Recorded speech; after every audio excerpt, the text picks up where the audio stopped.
Pick a cause that does excite you. Pick a cause that you could pour your time and your energy into. Because when you find that thing that you're most passionate about, it will pull the most from you, and you'll be able to make the greatest difference with the world.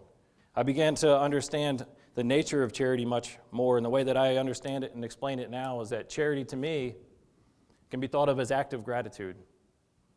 When we have a sensation of gratitude inside of us, that's an emotion that's inside of us. But when we take action and we put that gratitude, and that gratitude inspires action and puts us into motion, then it becomes active.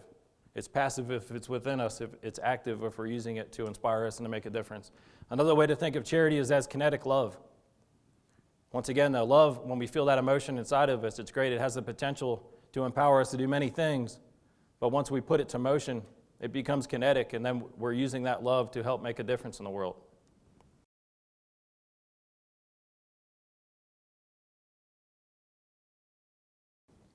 I found that the benefits that we receive and the benefits that the world receives whenever we do something kind or generous for another people really boils down to three different fundamentals. The first one is emotional benefits. Every time we do something for another person, we feel good emotionally. Nobody would argue that we feel good inside when you do something for the benefit of another. It's because when we think of another person and we act for the benefit of another person, it releases certain hormones in us. It releases certain endorphins and dopamine and oxytocin. These are the feel-good hormones that make us feel good. That can increase your overall sense of happiness. It can decrease physical manifestations or emotional manifestations of stress and anxiety that are taking place in your life. But no matter who you are, when you do something for the benefit of another person, it provides this benefit. There was one study at National Institute of Health where they showed that even thinking about charity provides benefit. They put a sample group of people into an fMRI machine and watched their brain activity when they did something for the benefit of other people. And they found even just thinking about an act of charity, even thinking about reaching out and helping somebody in need, stimulated the mesolimbic system in the brain. So you don't even have to commit an act, and it doesn't need to be a big grand act to make a difference for somebody else and to make a difference for yourself, just thinking about it. Another way that acts of service benefit everybody is physiologically. Some studies have shown that physiologic differences, acts of service can lower blood pressure, reduce physical stress, and even prolong life. When you commit an act of service, those same hormones that are released in your body and your brain that help you feel better also make your body function better physically. The last of the three fundamental ways that service and charity benefits everybody is spiritually. Now, spirituality, that's where people look to answer the question of how do I live my life? How do I connect with something greater than myself? Most of us find that through religion. Some people find it through other ways. But I was wondering how universal the spiritual benefit of charity was. So I referenced many different religious texts that I could to figure out how different religions talked about charity and the value of charity. One of the texts I found said, "And above all things, have fervent charity among yourselves, for charity shall cover the multitude of sins." You might recognize that from 1 Peter 4:8.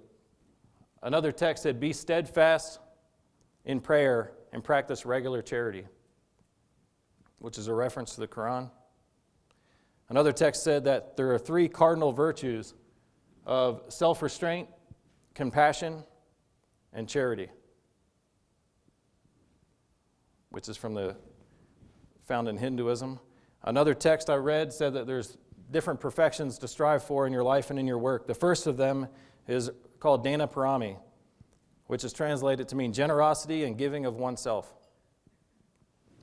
which is how the Buddhists understand the value of charity. And the last text I'll reference says that the sage does not accumulate for himself. The more does he possess of his own, the more that he gives to others, which is how the Taoists value service and charity. So there's more than 4,400 recognized religions in the world, and I certainly didn't read the text of all of them, but just these 7 references account for 6 billion people in the world. And I wasn't really good in statistics in college, but I'm comfortable enough to say that if you take a sampling that's 6 billion out of 7 billion, it's safe to come to the conclusion that we all benefit spiritually when we give or do something for the benefit of another person. I realize that this is the common thread. This one thing, charity, service, the way that we benefit when we do things for other people is one common thread that we all share. No matter who you are, no matter where you're from, no matter your nationality or religion, your race, creed, color, age, gender, when you do something for the benefit of another person, when you serve another person, you gain. And this is something that all 7 billion people in the world share. This is one common thread that unites us all. We spend a lot of time thinking about all of the ways that we differ. We spend a lot of time thinking about how we're different than other people, either in beliefs or in nationality or in our favorite sports teams, especially in March. But I believe that all the pain and suffering that we know in the world is born of these differences. It's born of focusing on these differences. If for no other reason, the common thread of service and charity gives us one thing to focus on that helps unite us all. It gives us one thing to focus our time and energy on that will help break down some of the divides that we have and solve some of the pain and the suffering. Because I believe that we, in our hands, have the cure to all the pain and the suffering that we know in the world.